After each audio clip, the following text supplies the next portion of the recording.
We set up this study because we set up a new assay to measure whole blood thrombin generation.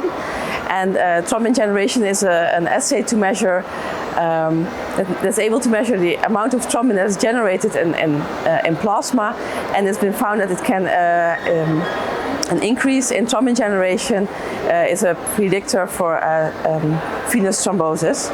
And in patients with multiple myeloma, you see that they also have quite often an increased risk of thrombosis. And we developed a new assay in whole blood so that we can also include not only the plasma but also blood cells in our assay. And as patients with multiple myeloma, their disease of course affects all their blood cells.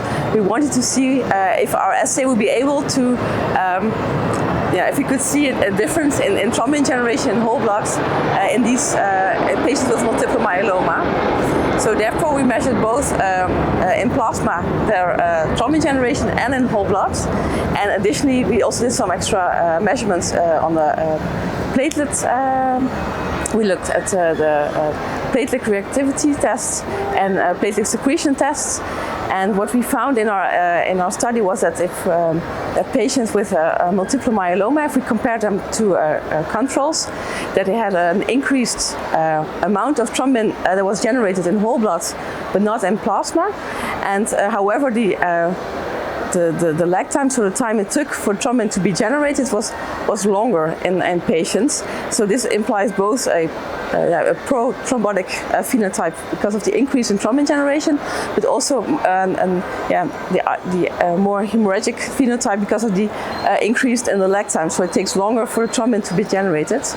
And if we look at our platelet assays, we see that the platelets they have a reduction in their activation and a reduction in their secretion capacity. So we concluded that that for thrombin generation, especially the cells are really important in patients with multiple myeloma, and because we don't see the differences in plasma, but only when the cells are present. And then we also looked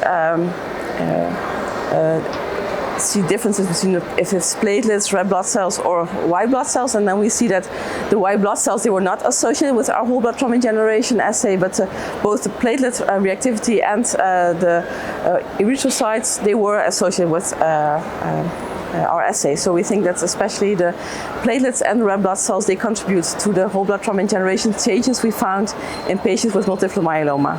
So for the moment it was a small case control study with only 21 patients, but I think if we can, if our assay could be used in a larger group and we see the same results, that an increase in lag time, but also an increase in the amount of thrombin that's generated, that if we could measure in patients with multiple myeloma, we can maybe see which patients are more prone to bleeding and which patients are more prone to thrombosis, and then maybe then so not the treatment of the disease itself can be changed, but maybe if we should give prophylactically any anticoagulants or not.